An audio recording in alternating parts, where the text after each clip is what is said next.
Well, we're here and it's all over. NERDSoul.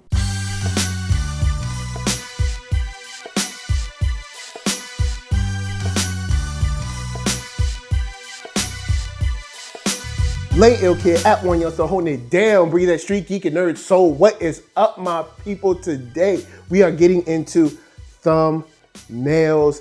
It's finally over. We've all seen the episodes because, of course, we're talking about Star Wars Rebels. Of course, this is an episode, or these episodes ended up with Ezra being the character that I hoped he would have become last season. I finally like Ezra now. He's someone that has come into his own, and I really dig it. I feel like Ezra has really come into his own. I feel like it was rushed, but at least he did. And he's someone who has become a leader because the example set by him was so well displayed. And you got to give Kanan that love. You got to give Kanan those props.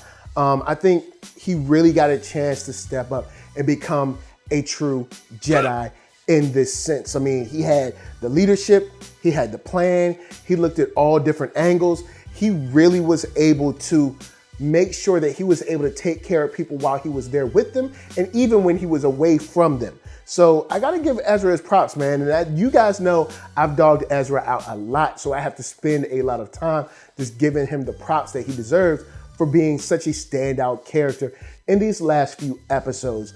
I also like to see the whole crew get together. You got, you got the clones, you got Hondo, you got, it was nice to see everyone kind of getting together on Lothal for like this last hurrah.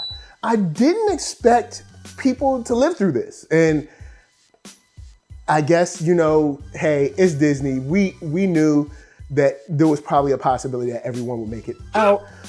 Even if it was kind of ambiguous, say with Thrawn and Ezra, but everyone ended up relatively safe except for the Empire. They took an F. But one of the standouts for this episode was the Rebel base battle before we even got to the dome. There was a lot of shooting with no one getting hit. I'll go on and give that's kind of every animated show does that.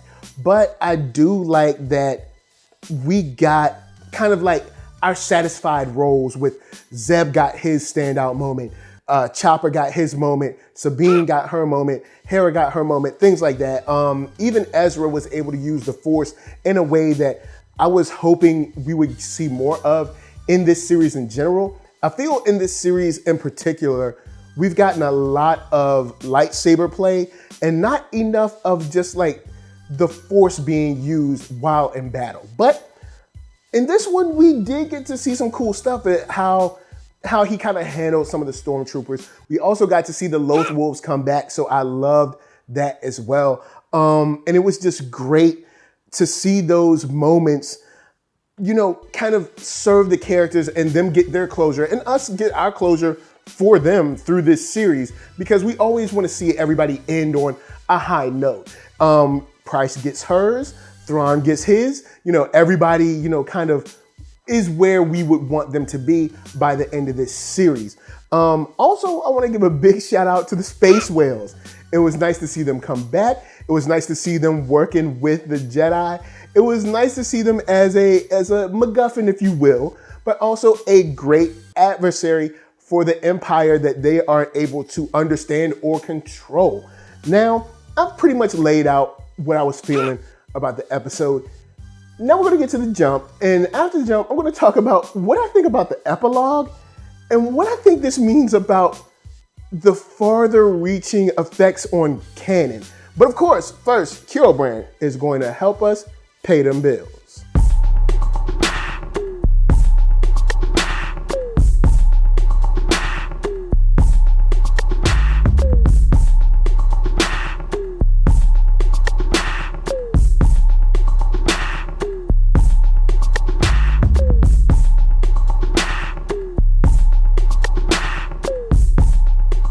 Oh yeah, check that link below. That's right. Hats, shirts, hoodies, all that jazz. And once you find something you like, cop it. So let's get into the epilogue. Ezra went away with the space whales. Sabine still left. We see her with the new haircut. And she starts talking about after the Battle of Endor. So this puts a couple of questions, and people have been DMing me. I've seen conversations online. People talking about, like, what does this mean for Hera and Kanan's baby, who looked very weird, right? Like, he looked like a weird baby. Like, I was just, I guess they was like rushing when they made this baby. They didn't do no good character design. He just looked like a whack kid that shouldn't be Kanan's kid or Hera's kid. It was just a whack looking kid. And I can say that because he's anime. It's not like a real kid. Nobody feeling hurt. Anyway, the point is, the kid looks whack. Hera survived somehow through all of this. And Sabine, but we're hearing this. We're hearing about, I guess, tales and journeys and battles that will never be able to get shown. And I think it's kind of like a disservice to us as fans. I would have liked it better if, say, everyone had fell by the end of this season and Hera was left or something like that. And then she rode off into her battle at Rogue One, or something where we just get told, oh, well, everybody lived until after the Battle of Endor and it was all good. It just, I don't know how that sits with me. Also, all right, Callus and Zeb, I do like how they ended up. It was cool for him to have a new home, to realize that he wasn't as bad as he was, and he was sort of redeemed in that moment. But this thing still sits weird. And the weirdest thing is probably what you're expecting me to say. Of course, it's the fact that Ezra is still alive. And that's right, Ahsoka is still alive.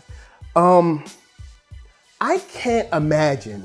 Now, say Ezra is somewhere so far away that he can't like light speed back, and he's like, maybe he's out in the outer rim or like in wild space where they don't have any knowledge of, like the stars or trajectory to get back. But Ahsoka's been there. It's hard for me to believe that Ahsoka has been around all the way through episode 4, 5, and 6 and didn't contribute or fight or do anything in any way. Now, of course, they might say we're saving these battles and everything for a comic book series, or we're saving these battles and stuff for another animated series or an animated movie or a live action movie, which could be really cool, or some kind of novel. But I just feel like, once again, we're getting told something that would have been great if we saw it. And then it also plays with canon a little bit, because Yoda said, like, when he's gone, or something like, the last Jedi, when I'm gone, the last Jedi will you be, something like that. And I know you guys are gonna get at me in the comments. Let me know the exact phrasing. But he always looked at Luke as the very last Jedi. Of course, there was Leia there, but they never looked at Leia like that, because Leia's sense of the Force seemed to be more empathic, which is great because she's able to feel people's feelings and stuff like that. And that allows her to use her power in a different way. But I'm assuming Yoda is super sweet and he can feel, people's feelings and stuff. He had to have known Ahsoka, because he knew Ahsoka personally, B. So I don't know how that sits with me. How does it sit with you? And then my last thing is the fact that the Mandalorians and their role or their non-role in the original trilogy sits weird now, since we know that Sabine was always there. And for this, I'm gonna go back and watch the last 2 episodes once again, just to make sure I'm not tripping. But it seems to me like she's been there in Mandalore, or one of the Mandalorian controlled worlds or whatever. And she was all about, getting Mandalore back together and fighting against the Empire. And if she lived all the way past the Battle of Endor, why didn't the Mandalorians do anything? Or did they? And we just, of course, don't know anything again. Look, guys, it's a visual medium. Show us. Don't tell us. It's your channel, Disney. It's your channel. It's Disney XD.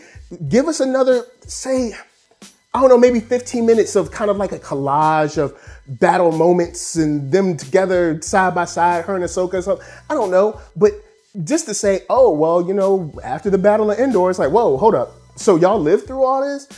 I don't know how it sits. So guys, holla at me. I'm gonna holla at you. Down in them comments, let me know what you feel about the end of Rebels. I think overall it was a good series. It did a lot for the canon, especially with things like Bendu, especially the fall of Darth Maul. But then we also have weird things like, what in the world happened to Ahsoka, and where has she been, and why didn't she, whatever, and is Ezra ever around, or was Ezra around and just didn't care, or maybe he was weakened, or, well, I guess we'll never know. But until then, guys, holla at me at ThatNERDSoul.com. That's right, check me out right there, all my videos from the oldest, newest, latest, greatest, and all that. Then hit up shop.ThatNERDSoul.com and pick yourself up a t-shirt player. Don't forget to get one for them playettes. Then come back here, like, comment, subscribe, and share that Nerd Soul. That's right, there's no better way that I can show people that you like what you are watching. So, LA, what up? VA, what up? RVA, you got my heart, and please be good to yourselves. Please be good to each other, and remember, no matter what, whether you're in your outer rim, wild space, or core world, may the force be with you. Peace.